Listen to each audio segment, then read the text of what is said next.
जहां तक आज हुर्रियत कॉन्फ्रेंस की मीटिंग का सवाल है, मैं समझता हूं आफ्टर एब्रोगेशन ऑफ आर्टिकल 370 के बाद आज उनका ये ऐसी पहली मीटिंग हो रही है उमर अब्दुल्ला सरकार बनने के बाद।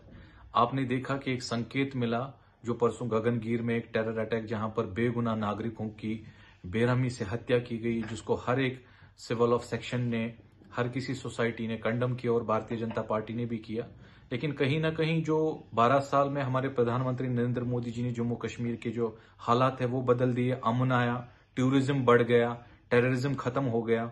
तो कहीं ना कहीं अब उन हालातों को मुझे लगता है उन्हीं लोगों को वही ताकतें फिर से सर निकालना चाहती है जम्मू कश्मीर में, जिनको पिछले 40 साल से यहाँ की जो रीजनल पॉलिटिक्स है उन्होंने बढ़ावा दिया, सपोर्ट दिया, एनकरेज किया।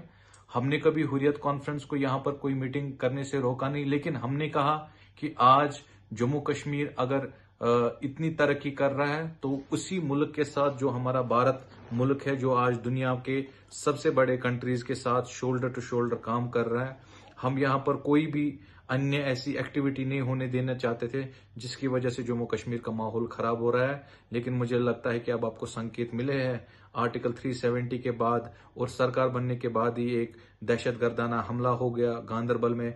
आज हुर्रियत कॉन्फ्रेंस यहाँ मीटिंग बुला रही है तो माहौल को उसी तरीके से वापस डाइवर्ट करने की कोशिश की जा रही है।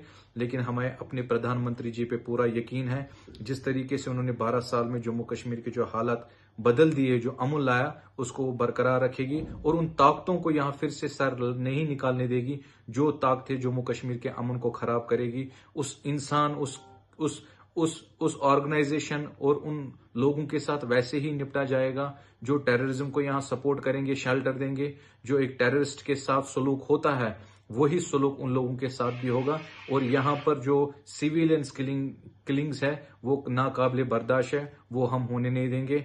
हमारी दरख्वास्त है प्रधानमंत्री नरेंद्र मोदी जी से, जिस तरीके से उन्होंने 12 साल में जम्मू कश्मीर में अमन लाया, टूरिज्म बढ़ाया, डेवलपमेंट हो गई, इस चीज को बरकरार रखना चाहिए। नेशनल कॉन्फ्रेंस गवर्नमेंट को भी हिदायत मिलनी चाहिए कि वो ये सिक्योर करे कि जम्मू कश्मीर के नागरिक की जान अब सेफ है, यहाँ अमन बरकरार रहना चाहिए। देखिए, हुर्रियत के साथ जिस तरह से हमने देखा कि मीरवाइज उमर फारूक की क़यादत में पहली मीटिंग का है या मुलाकात का है, एक खुशाइंदा कदम है।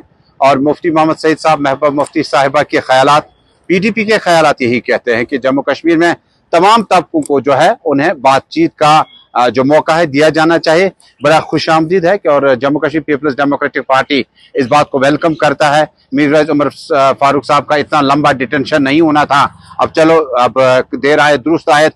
मुफ्ती साहब और महबूबा मुफ्ती और पीडीपी की आइडियोलॉजी कहती है कि भले ही आपके ख्यालात आपस में ना मिलते हों, लेकिन आपको बातचीत करने के लिए, आपस में बैठने के लिए पूरा मौका दिया जाना चाहिए। मुझे यकीन है कि जम्मू कश्मीर में जो मरकज की तरफ से अब ये इकदाम उठाए गए, मीरवाइज डॉक्टर उमर फारूक साहब, बिलाल लोन साहब, प्रोफेसर अब्दुल गनी भट्ट साहब और बाकी लीडर साथ में बैठे, मुझे लगता है कि इससे कहीं ना कहीं जम्मू कश्मीर के मजमूई तौर पर अमन व आशती और तरक्की के लिए जिन स्टेक होल्डर्स का भी बयान हम पहले भी कहते आए, मीरवाइज उमर फारूक साहब को तारीखी जामे मस्जिद से दूर नहीं रखा जाना चाहे। वो एक बड़े इन्फ्लुएंशियल मौलाना साहब हैं और उनका असर है समाज में। कितने ही लोग हैं जो ड्रग एडिक्शन के शिकार हुए, समाज में कितने लोग हैं जिन्हें इन रिलीजियस हेडर्स की बड़ी जरूरत है। मुझे लगता है कि एक बड़ा नेक शगुन है कि मीरवाइज साहब और बाकी हुर्रियत लीडरान आहिस्ता आहिस्ता मिल रहे हैं। जमात का चाहे वो बी टीम ही सही या इनडायरेक्ट ही सही, वो जमात के लोग इलेक्शन में आए। यही तो पीडीपी कहती आई है, यही तो सेल्फ रूल में है,